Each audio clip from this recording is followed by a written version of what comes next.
All right. Good afternoon and welcome. We are so excited to have you with us for this segment of webinars for busy lawyers. My name is Laura. I'm one of the law practice advisors at LCL Mass LOMAP.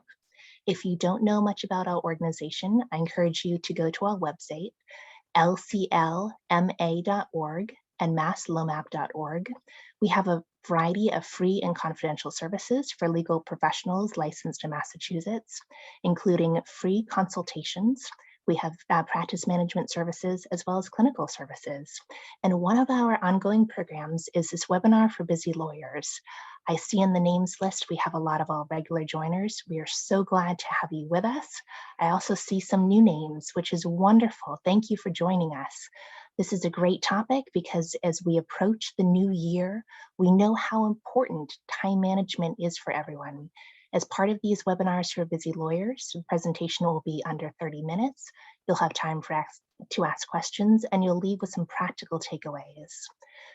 Our guest expert today is attorney Christopher Early, who is a personal injury lawyer and author in Boston, who since 2005 has concentrated his practice on the representation of the seriously injured and their families. When not working or on growing and scaling his firm, he enjoys spending time with his wife and 2 children. He is also a really bad drummer and hence has a great sense of humor.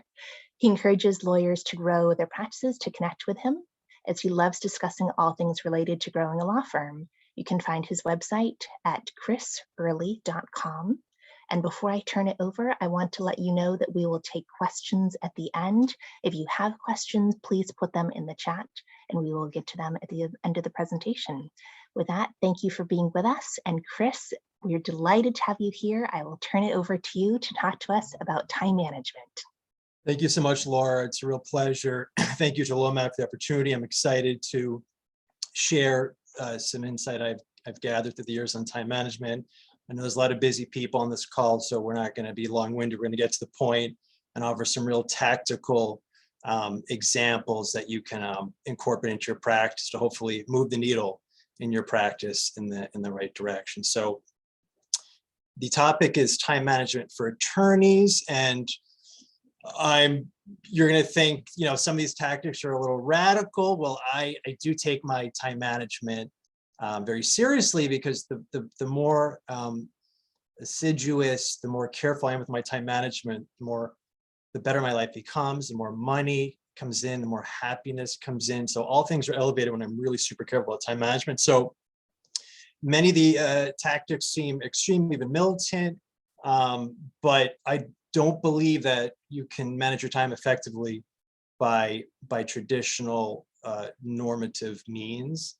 And I've discovered through the years that the degree to which I manage my time dictates my level of success. I hope you can extract some value from this, and it can hopefully help you and your practice. So here's a quote that kind of hit me by Henry David Thoreau. He said, "It is not enough to be busy. The question is, what are we busy about?" And I write for Mass Lawyers Weekly, and I threw this quote into a Mass Lawyers Weekly article that I wrote, because for many years I was sort of on a treadmill and just being so busy, thinking I was being productive, when in fact I was just being busy, and busy doesn't correlate to productivity. So I find, whenever you're working, ask yourself, are you being productive? Is this a high value use of your time as an attorney? Or are you just simply engaging in busy work, which obviously all of us experience. Now, personally, I had I call it an aha moment. For many years, it was just me doing everything. I eventually hired an assistant, but the firm is growing, and that meant my nerves were getting frayed. It was very, stressful to handle everything, to keep it together. So stress increasing, which is a good problem to have in terms of work coming in. That's obviously a blessing, but I realized I couldn't do it alone. So I've added a lot of team members, 7, in just the past couple of years. And so I found that with more people on board, I had to really be super careful with my time, or else I wouldn't be an asset to the business. I would be an asset to the team members. So time management, no matter who you are, if you're a solo, if you have a small, medium-sized firm, time management is crucial as an attorney. So why is it important? I feel like as an attorney, we have so many demands on us. We have so many expectations and pressure. It comes from a lot of different external sources, clients, opposing counsel, team members, judges, right? We have a lot on our shoulders. We have a lot of heavy ethical responsibilities, a lot of things that we shoulder, and it can be stressful. So I'm always trying to turn the dial down on the stress department. And I find that time management, when done right, can help that in a big and beneficial way. So some benefits I find when I am methodical about managing my time is more control of the day, more productivity, more money, and more importantly, I become less stressed out. It promotes sanity because you're in control, right? If you're managing your time, if you're militant about it, you're controlling the day, and you're determining how you do things, when you do them, and what you don't do. I think that's equally important as to what you don't do. When you delegate that, we'll talk about delegation in just a few minutes.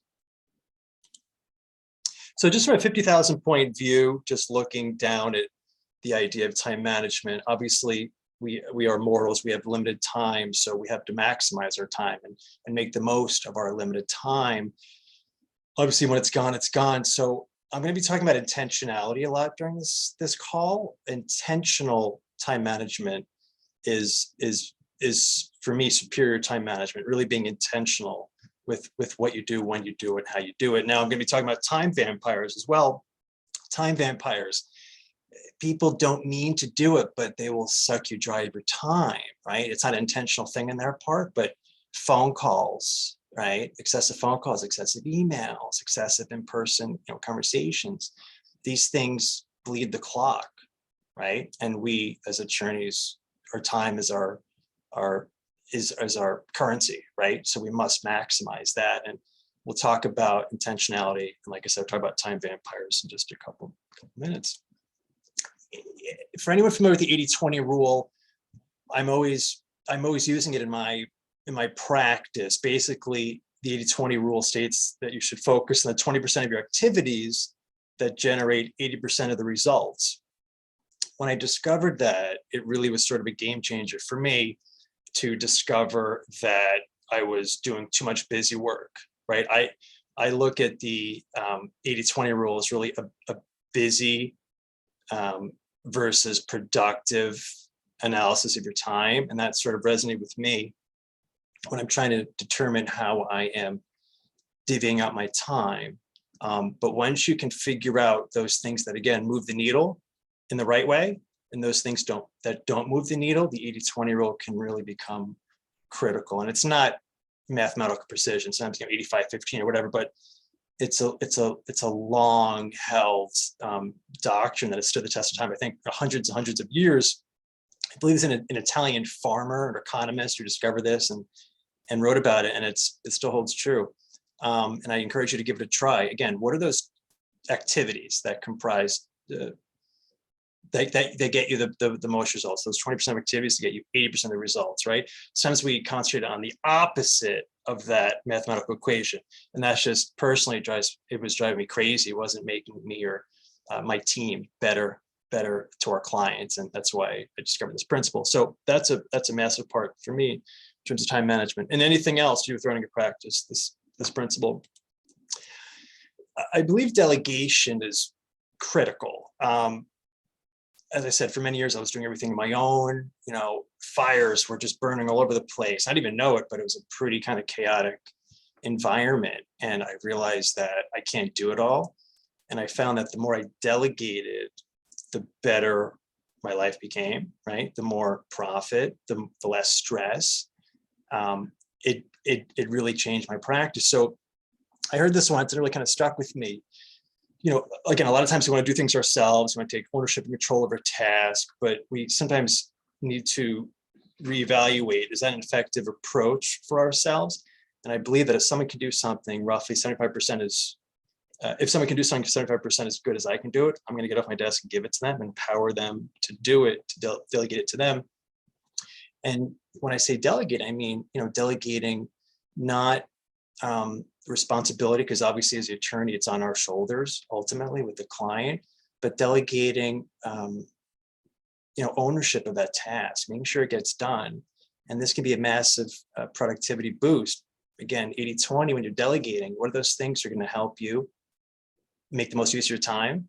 Focus on that. If it's not helping you make use of your time, delegate it. I'm a firm believer in never stop looking at things to delegate, because the more you become sensitive to things that you shouldn't be doing, the more you're going to be finding and discovering these things that should be off your desk. And I encourage you today, if nothing else, look around your office. What are you doing that you have no business doing, that as the attorney, you frankly are doing yourself and your team a disservice by doing?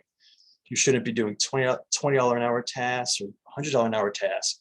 That's for other people who are there to help you out. So just focus on those high value tasks that you, with the legal training, legal expertise, legal education, are best equipped to handle effectively.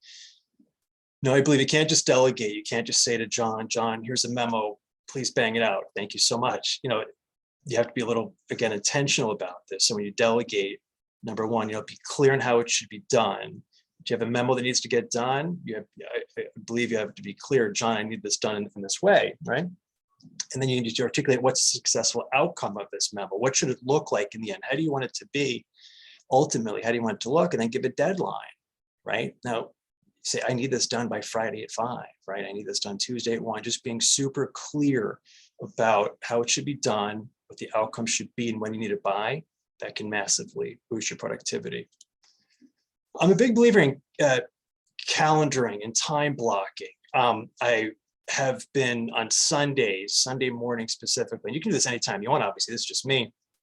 On Sunday mornings, I'll script the week, right? I will figure out windows in which to accomplish things, right? So give myself an hour on Wednesday from 12 to 1 to work on that discovery, right? Et cetera, whatever you want to do, when you want to do it, block it, right? So the day doesn't run you, you run the day, right? Block it so it gets done in that period of time.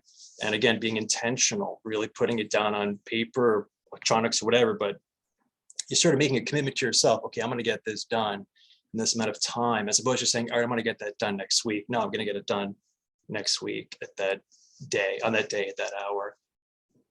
The tighter you can script your schedule, the more you can get done, right? That's another massive productivity boost in your arsenal you can utilize. And again, I just made reference to this, but this quote kind of hit me: run the day or the day runs you. And that's really what it's all about. As attorneys, we have an election to make. We can either run around and feel out of control, or we can be more intentional and dictate the way the day goes to our highest and possible best advantage.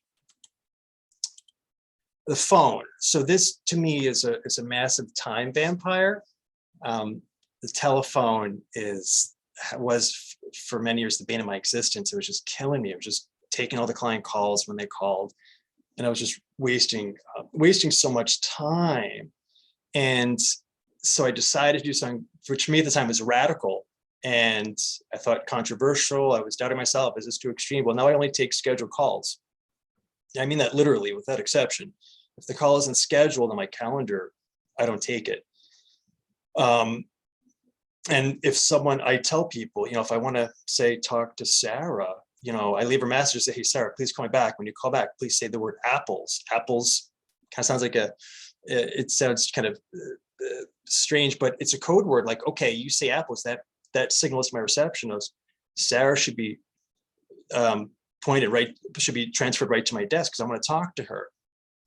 Because if I'm focusing on a case, right, I'm deeply focused on a case and concentrating, and then some random person calls for something, I've got to get out of that focused state, right, which is a disservice to that client's case and that client, and then pivot the attention to something else where the person I'm jumping on the phone with doesn't have my full undivided attention because I'm so wrapped up in that other matter I was focusing on. So that to me has changed the game, the phone, right? And truth be told, I find the harder it is for the clients to reach you, the more they appreciate and respect your time. I don't mean not responding. I'm hyper focused on client communication. I'm obsessed with client communication, but I need to control it. And I I put this out there in our welcome letter to clients, where there's a description. Hey, just so you know, I don't take unscheduled phone calls. If you need to call me, just call, make an appointment. I'll call you the next day. That way it's out there, and you sort of prime the client, right? You prime the client for what to expect moving forward with our communication policy. I have found that no one objects to this. I can count 2 attorneys that have sort of griped and said to my receptionist, they said, oh, what does this guy have? Some kind of ego? He can't take my phone call? Well, you think about it, it's like, well, you're presuming I was just staring at the phone, waiting for you to call me at that moment. I was able to take your call. When you're running a busy firm, it's not possible. If you're running a solo practice, it's not possible to be everything to everyone. So the phone can be massively manipulated in a positive way for you to boost your productivity and your time management. Email, another time vampire. I'm a recovering email addict. I was just all over email thinking that I'm working, when again, that to me is just busy work. Sending emails, receiving emails, that's not productive, that's busy. And it can drive me kind of crazy. The more I engage email, the more I think it's unhealthy, right? To be tethered to electronic communication. And this is where expectations and understandings need to be in place. 80-20 again, right? Am I moving the needle in my practice if I'm emailing all the time? Is that helping me to move my firm downfield? Is it helping my team members if I'm doing that? Probably not. Again, classic busy work. Back to that Thoreau quote, right? What if we're being busy, but what are we busy about? That's always important to keep in mind as we work. This I discovered, it's called Parkinson's Law. And this started resonating with me too. Parkinson's Law basically says work expands so as to fill the time available, meaning if you have motion for summary judgment, you think it's going to take 3 hours, it's probably going to take 3 hours, right? If you can get that down to, if you say, okay, I'm going to calendar block 2 hours for that motion for summary judgment, 2 hours for that, chances are you'll get it done in 2 hours as opposed to 3. So that's one small lever you can kind of move to your advantage when you're scheduling things and trying to figure out how long things will take to do. But again, that's a matter of condensing the time to do a task so your schedule frees up to perform and get done more activity. This is a game changer for me, no question about it. We all have different rhythms, different clocks. When are you most productive? I'm an early riser. I'm up really early, and I like to get to the office early and hit the ground running. And that is a really good time for me personally to do very productive tasks. Everyone's ever, my wife, she's the opposite. She's very productive late at night, right? So it's all, you need to sort of figure out when is the best time for you to be productive, because we can only be so productive each day. We can only get so much done. So figure out what time of day or night is that, and then really be intentional about attacking that time period to be most effective as you manage your time. Flow state.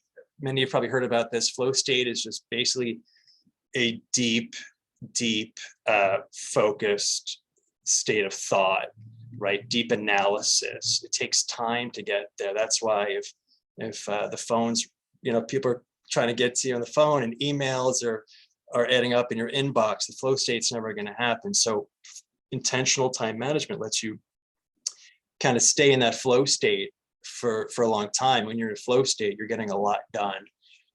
The deeper the flow state, the better. The deeper and wider the flow state, the better your productivity can unquestionably soar.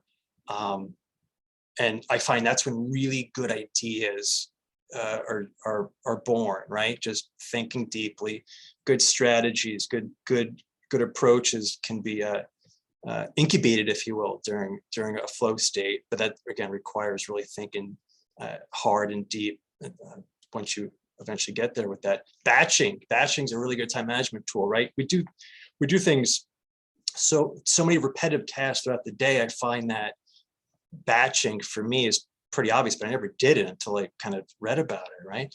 Batching, doing things like, paying bills at the same time or responding to discovery at the same time, right? Your mind's going to be kind of firing more effectively, and you'll be more primed to get more done by consolidating things that are ripe for consolidation.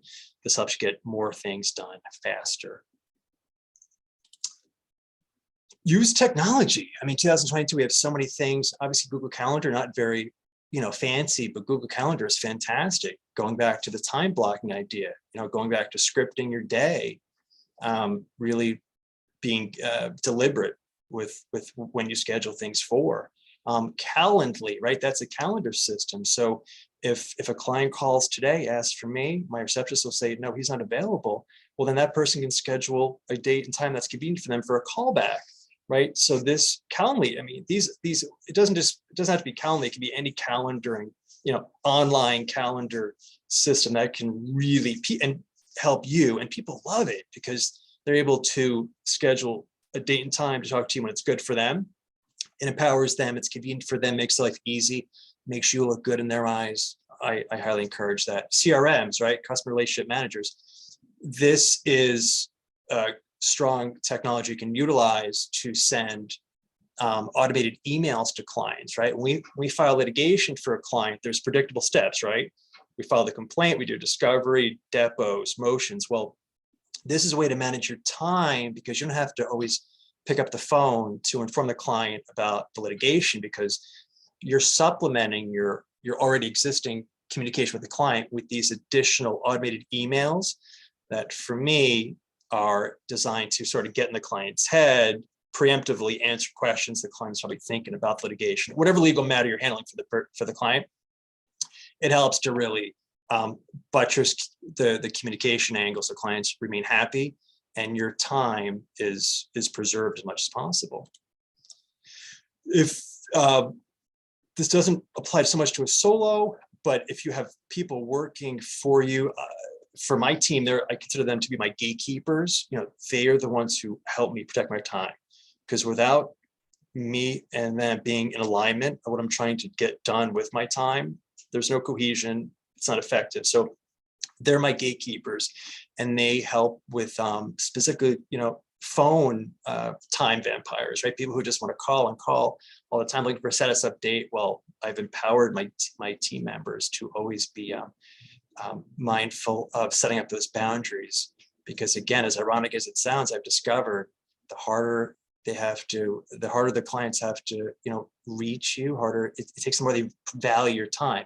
And I throw in the caveat, I'm hyper sensitive to client communication. It drives me, crazy if a client isn't called back by a team member. So I'm not saying neglect the client, absolutely not. I just mean that controlling the flow of communication so that client sort of falls in line with an approach that you outline that's best for you and the client to have effective communication.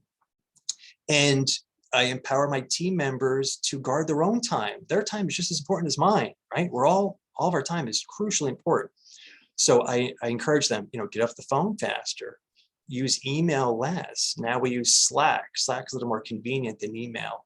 80-20, how can they 80-20 their tasks so they are maximally productive as I'm trying to be myself? And then batching, I encourage them to batch. So everything I'm sort of preaching right now, I encourage my team members to do, so that they can be as productive with their time as possible as well.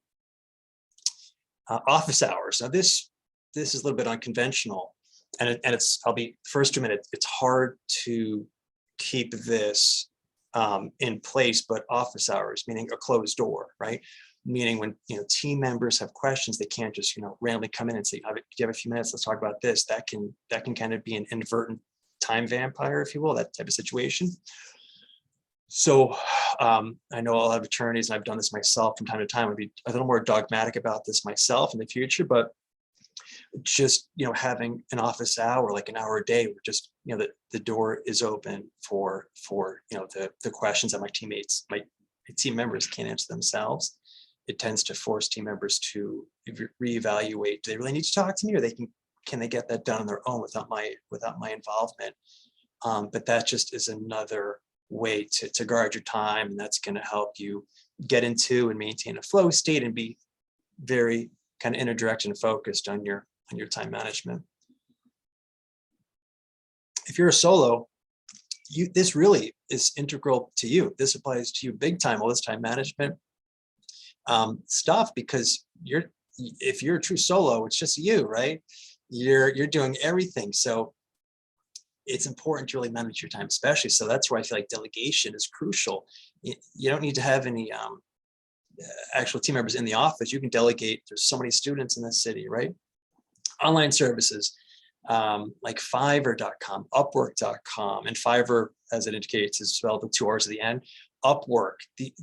A lot of people want to do the work you don't want to do. Those, again, $10 an hour tasks, maybe $50 an hour tasks you don't want to do, perhaps. Well, someone else would love that work, and it's global. You could have someone in the Philippines, you have someone in Cuba. It doesn't matter. And anywhere around the world, right, can help you. A lot of these things don't have to be in your office or even down the street. It can be anywhere in the world. There's plenty of people that can do these tasks, and frankly, can probably do them than many of us attorneys can actually do them. So delegate those things that you can. Again, if you're a solo or not, whatever kind of practice you have, just get off your desk. That goes back to the delegation. Just get off your desk and help yourself in the process. These are some really good time management books that, for me, open up my eyes. Anything by Brian Tracy, I love. The guy is a guru. It's called Eat That Frog. Eat That Frog means basically first thing in the morning, do that one thing you're dreading, that you can't stand the thought of doing it, but once it's done, you're gonna feel really good. And once you do eat that frog in the morning, you're so emboldened and encouraged that you got that out of the way. So now you're ready to just attack the day in the most effective way possible. Dan Kennedy, I'm a massive fan of his. He's changed my practice in so many ways. He has many books. For me, his seminal book is Time Management for Entrepreneurs. That book will for me at least, taught me so many valuable lessons, and a lot of this material I've extracted from others. I didn't develop this content, right? This is things I've gleaned from real time management wizards. And I encourage you to check out those books. There's obviously so many time management books that are available. If you ever want to touch base about time management, running a practice, advertising a practice, I love managing my law practice, right? It really turns me on. So I'm happy to talk anytime you have a challenge, you have a question, I'm here to talk. Here's my contact.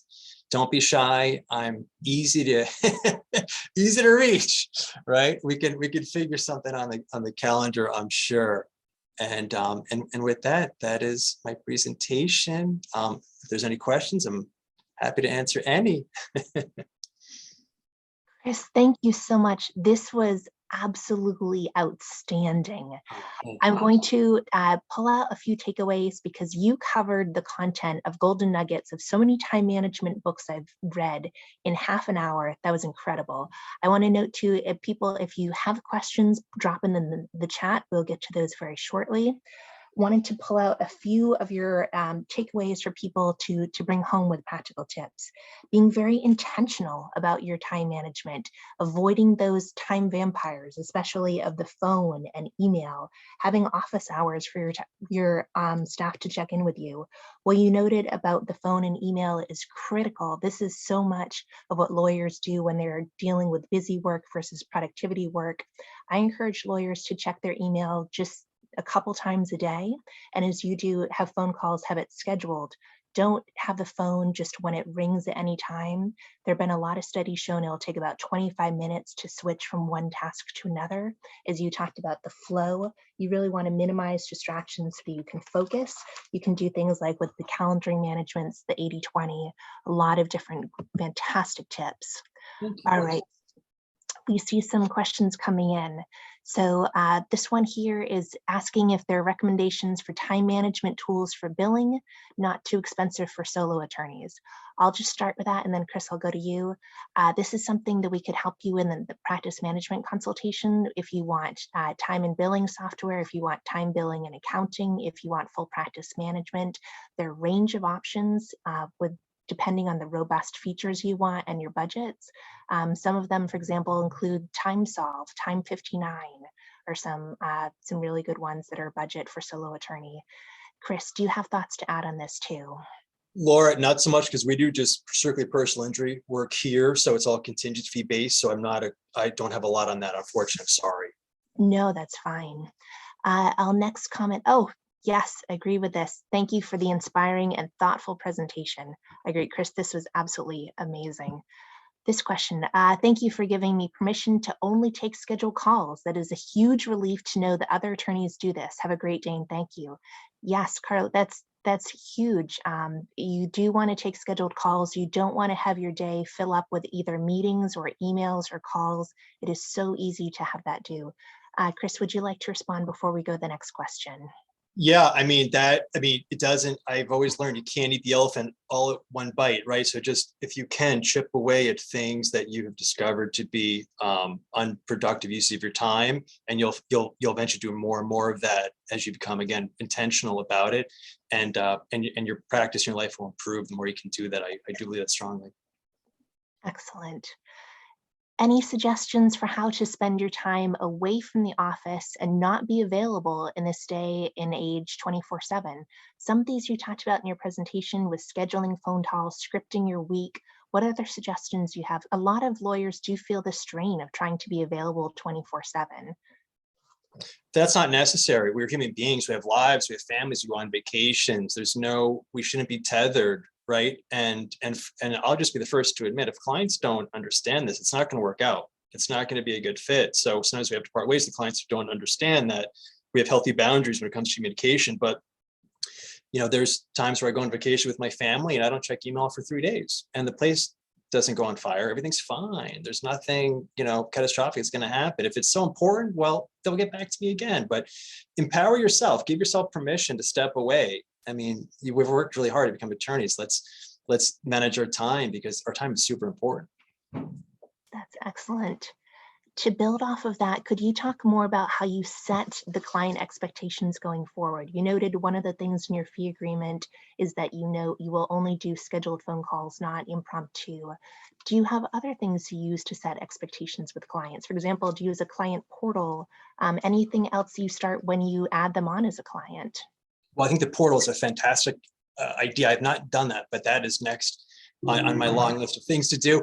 But the client portal is another way for them to sort of gain entry, right, into the case and to become a more active participant. I have not utilized that yet, but I feel like that is a wave that is coming strong into legal profession. So I think we should all embrace that. And just this comes down to team members. Assuming you're not strictly a solo, right, on your own, the team members sort of reinforce that communication policy, right? Different people take different interpret things differently. Some people need to hear it, some people need to see it. So we have it in our letters, we have it in emails that are automated, just reinforcing that this is our communication policy, and our team members are empowered, again, to be gatekeepers, right? To reinforce that, okay, well, this is our policy, just a friendly reminder, John Smith, this is our policy. And you'll be surprised. People are fine with it. They respect it. They know you're busy. And if they don't respect it, they don't get it, well, it may not be a good fit ultimately. I love that, tying back to the gatekeepers and empowering not only yourself, but your team members to take control of their day and their time. Let's see, we have another comment. Thanks for the great presentation. Thank you, Lei. In addition to managing your own time more productively, would you implement the same time management practices in the office? And what is the best practice? So, okay, so I think she is saying about managing own time productively, and do you have the same time management practices in your office as in your home? And what do you find to be the best practice for you? You gave us a lot of great tips. Do you have any that stands out for you? Well, the reason why I'm kind of militant, that's a very severe word, but I think you have to be in some ways, or else it doesn't work. The more structured I'm at home, the more I can be with my wife and kids. Well, I'm literally, my wife doesn't see me check an email at home. I'm not taking client calls, and I'm being serious about that, because that commitment at work allows me to be husband and a present husband, present father at home. I'm not working. Work is taken care of. Work is in many ways automated. So the more you can structure the office, the better I find it translates into personal sphere. Great. And that ties back into how time management is, as you just started off with, how it's important in a number of spheres. It's we guard all time. It's you only have so much of it. You want to run the day, not have it run you, to make money, to be more effective, more productive, but also support all mental health. And part of that mental health is having a holistic, being able to have a personal life, a family life. So that's excellent. Let's see, next question as well. This says solid mix of global approaches as well as day-to-day practical tips. Thanks. Yes, agree. We appreciate your feedback. This person says, I have to say this was an unexpected, excellent program. I was ready to hear things that I already knew, but learned a ton of new stuff. Thank you so much. I agree. This was outstanding. You put together a lot. All right, our next question is, would you require your staff to practice time management in a certain way? You talked about this some about trying to empower them with cutting their phone call short, with limiting emails, with doing 80/20. Do you maybe want to build off that on talking about suggestions of how you can help empower your staff to find their own 80/20? Sure. I think that's an ongoing process, a little bit of, coaching and just, positive feedback. But I believe in, I guess, symmetry. So as it relates to my time management and how I expect I expect team members to manage their time, because if I'm managing my time a certain way and the team members doing it a different way, we're not on the same track here. We're not gonna effectively get done what we need to get done. So everything I do, I encourage them, right? Batch tasks. Don't look at email a lot, right? And obviously I need people to answer the phone, talk on the phone, but I'm really persistent with, just get off the phone, right? Some clients can be chatty. And just one other tip I just want to throw out there, I'm sure everyone is aware of this, but if you have a notoriously chatty opposing counsel or client and you get on the phone and they always keep on the phone, just say, hey, John, it's great to hear from you. I have 5 minutes, how can I help? In a very tactful way, just sort of tell them that you have limited time so they get to the point. That's another way to save potentially 20 minutes. And over the course of a week, that can add up to hours and hours. But again, Laura, just back to, what I try to walk the walk and talk the talk. If I'm doing something, I try to empower my teammates to do the same thing, because it promotes their sanity and happiness and productivity, and all ships rise on a high tide, right? That's a great point. And that also ties back to this question about empowering staff to make the most of their time. When you talked about delegating what you could, if it's 75%, if they can do it as good, you also want to think for your staff members about if they can delegate some things to automation. For example, you brought up scheduling tools like Calendly. We have found that a lot of attorneys benefit if you can delegate things to automated tools, whether it's document automation, document assembly, scheduling into calendaring tools.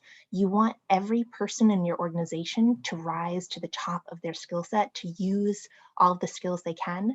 So a lot of the administrative work that your staff may be doing probably can be helped with technology, so they can focus on their higher level skills, and then you, the attorney, can focus on your higher level skills as well. 100%. That's brilliant. Absolutely, right? You want them to do what they do well, so you can do what you do well, and you put those forces together, and you have a pretty solid operation, I feel.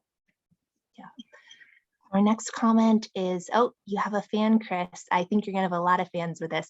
Chris is good like that. Thanks so much for the presentation. Yes. Next question, how are you managing your time and staff with interruptions and absences caused by COVID? Great question. A lot of attorneys are dealing with this. Well, that's why if you don't already have in place, I would encourage you to have systems and systems and organized ways of doing things, because who would have anticipated a pandemic, right? But you're a little more insulated against the vicissitudes of the world, right? With pandemics and whatever it is, where you can kind of structure things. Now, some people they may get sick and they're out for 5 days, right? And this I picked up at a mastermind group that I belonged to a couple weeks ago. It's really important to cross-train team members. So if someone is out for a period of time, someone else can step in, right? And fill in for that person. So that creates a little more redundancy, right? Think about a football team. If a player gets hurt, well, next person up, they say, right? So, and again, if you have a very small operation, just trying to automate, right? Laura, you just said automation, right? Leverage that as best you can to make things as seamless as they can, right? Because for me, at the end of the day, it's all about the client, making the client happy, not just happy, but a raving fan of a client. And you can, through automation, really help deliver a high level product to the clients so they're happy. And hopefully they realize that, we're in a pandemic. So sometimes people are going to be out for periods of time, but if you can help empower other team members to be trained to pick up the slack, I think it can really help you protect you in that situation. There's a lot of great words and wisdom in there. Training team members is so important. If people are absent, if you've interrupted, as you say, if we think about sports teams, the first team, even if they are not absent due to COVID, they may need a break at some point and have a sub to fill in. Having cross training is very important. You also mentioned about how your clients can become raving fans. We know that about 75% of lawyers' referrals can come from past clients. If you do a good job in having your clients become a fan of you, that is huge for your marketing going forward. A lot of great things in there too. You also mentioned about systems. That is great. You can have even simple systems if you're not even using practice management software, which I do recommend a lot of attorneys use because it will help in centralizing case data and automating and so many other things. But if you have staff that are out at times, you can have shared calendars so you know when people are in and out. You can try to have your documents centrally located electronically. Make it so that everybody is aware of the status of the case. You don't want only one person to know what is going on with the case, because in case they're out, for 10 days with COVID, that could be drastic. So this goes back to your point of systems, protocols. If you haven't started on those yet, you can start small. It doesn't have to be all at once. Just work to improve as you have a situation that comes up and you say, oh, shoot, this really caused us a lot of time and havoc internally. What can we do next time to learn from it? Start learning from those and create workflows and systems would be great. 100%. All right, let's see. I think that we have gotten through all of the questions. This has been wonderful. Certainly, if you have more questions, please write in. So Chris, let's talk about your journey with this. You mentioned that you used to, I think it was attached to email? I think you said that was one of the greatest time vampires. This is something a lot of lawyers struggle with. Would you talk about your journey as to how you stopped that from taking over your life? I know a lot of lawyers will spend half their day on checking their email, on responding to it, and which is too why I always recommend that attorneys turn off the notifications for emails. You don't want those little dings every time something comes in. It's going to be distracting. No, it's not good for your mental health, I believe. I mean, just being so connected, it's just too much. It becomes not a healthy relationship with technology, right? So like you said, twice a day, I mean, that's all you need. And once you get habituated to that, you'll think, why was I doing things differently? I'm so much happier now, not being tethered to that thing anymore. Mm-hmm. Takes effort though. It takes a little bit of time to, at least personally, wean that addiction away. It does take effort. And it also, I think, if you can reroute your clients to other mediums that are more effective. So for instance, if you're maybe getting a lot of emails or calls for intakes, something a lot of law firms have found effective is to have an online intake form where the people can put in their own information, and it can limit some of that time from your staff taking it over the phone. You'll find what works for you, but there are a lot of different ways you can limit email. You could also use Outlook features such as calendar rules to put your subscriptions in a different sub box so they aren't coming in with all your priority messages. What other tips do you have that you've learned from email and time management, or phone calls and time management? That was another great one you talked about as a major vampire. Yeah, I mean, I think phone and email should be largely handled the same way, right? With a deliberate approach, so that you are not engaged in unhealthy communication, meaning that it's not productive for your. I think at the end of the day, we have to remain, very mentally sharp and happy. Lawyers, our lot as a profession is prone to depression. You got to really, I feel like, work, always be mindful of your mindset, of where your head is, right? I think that's what it all becomes, and be tactical in how you can be the most productive, the happiest lawyer, the most, gratified lawyer you can possibly be. Use technology to your advantage. But the phone, the email, if you just attack one of those things with an intentional degree of effort, I feel like you'll do more and more of those things, because you'll realize that it doesn't have to be done this way, right? There's no prescription. It doesn't have to be done this way. I'm the master of my time. I can do it the way I want to do it. And we're all different. We're all cut from a different cloth. Again, some people are night owls, some people are morning people. Everyone is different. But if you like, with all respect, if you like being on email a lot, go for it. Personally, I felt it was unhealthy for me, and too much. The phone, I was getting anxious, because I knew I had a million things piling up, right? The proverbial fires are going off, and if I'm not managing the phone, it's going to manage me, and those things aren't good for us. I learned the hard way for many years. I'm suffering. Yeah.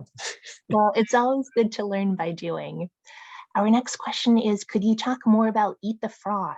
This relates back to the book you mentioned as one of your book recommendations. I know it's in part about trying to do your hardest thing first and get it out of the way, get it off your desk.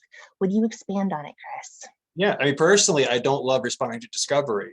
I'm kind of like, oh, I got to do that. So a lot of times I will time block, okay, you're going to respond to this discovery request on Tuesday or Wednesday, whatever, right? And then it's done. It kind of puts a spring in your step, and you realize that, okay, I just tackled that. What's next? What's my next challenge? And those challenges don't seem so challenging once you've eaten the frog. And that doesn't come from me. Again, Brian Tracy, I believe that he coined that, but he is a wealth of wisdom when it comes to these things, and massively successful success speaker who I recommend without any hesitation. But yeah, Eat the Frog, it just sort of stuck in my head in a very visceral way, like, oh, eating that frog, getting it out of the way, and setting yourself up for a really successful day. Super helpful for me.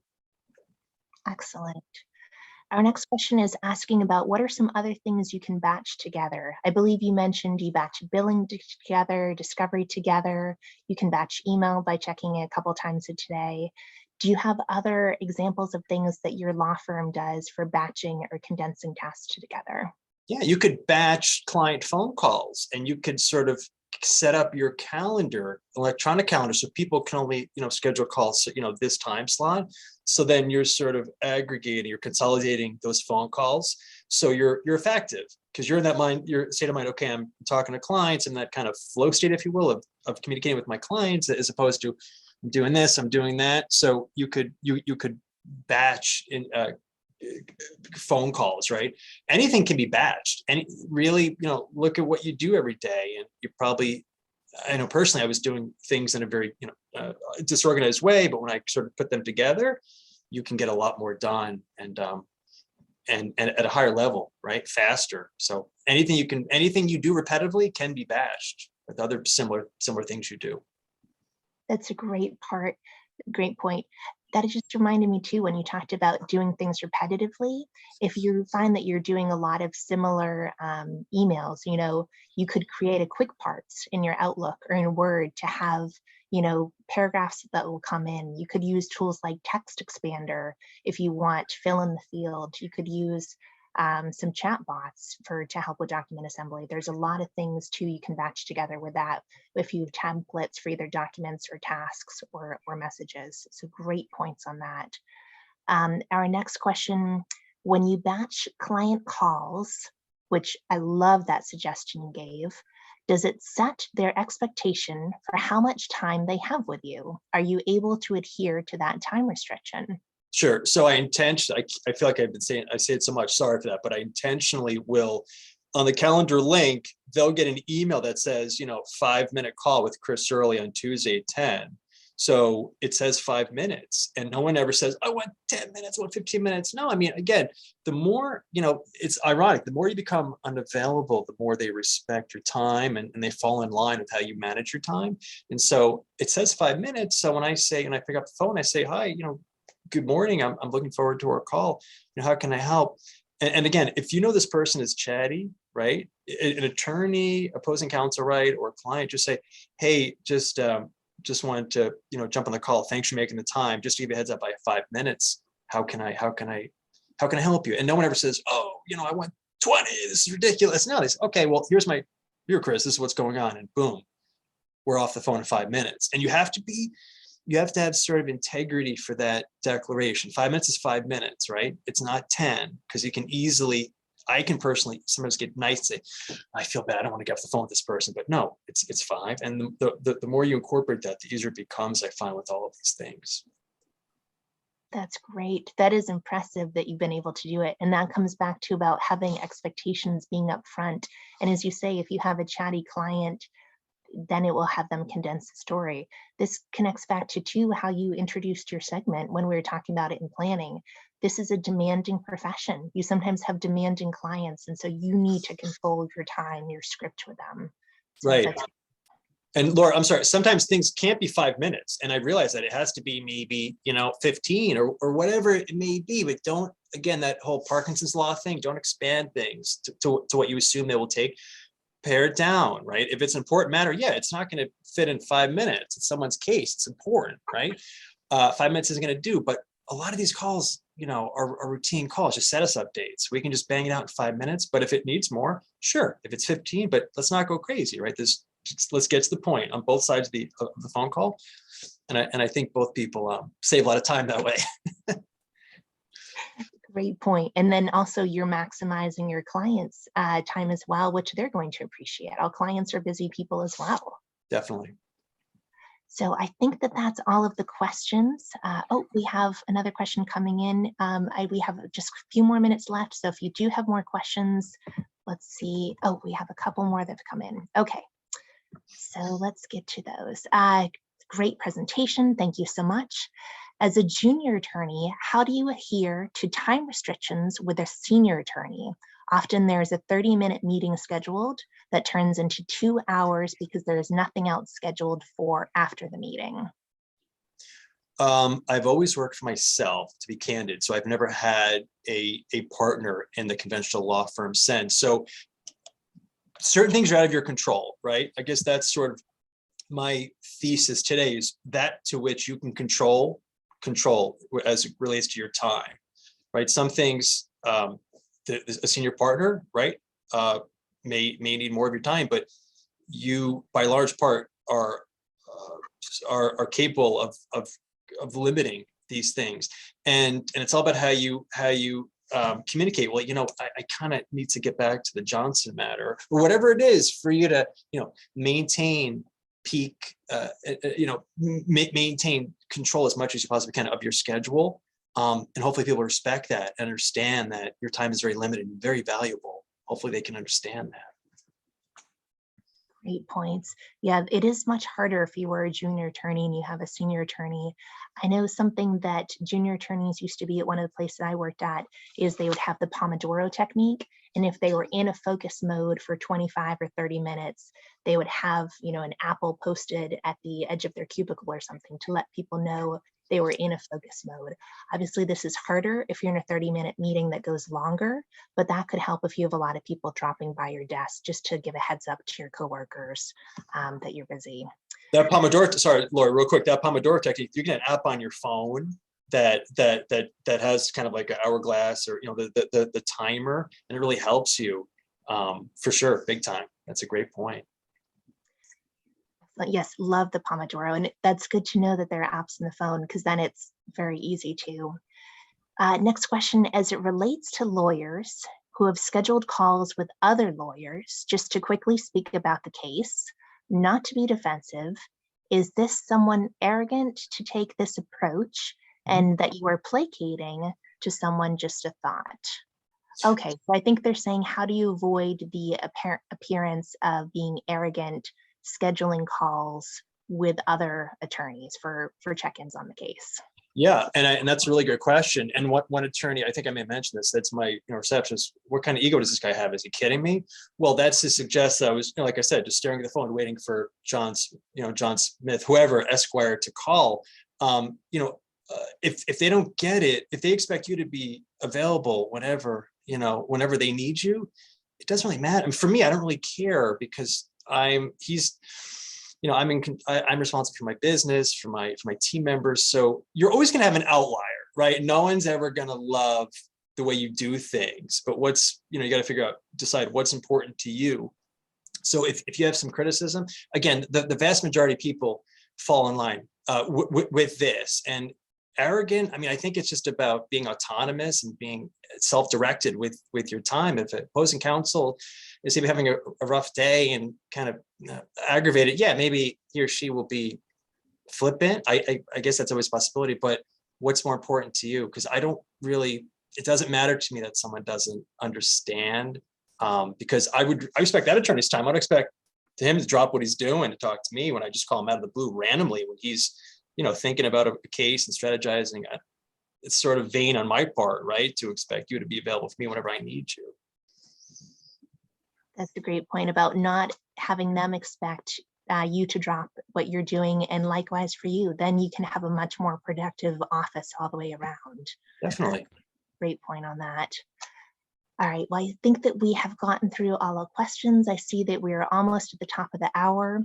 I want to thank Chris Early. This has been an outstanding presentation.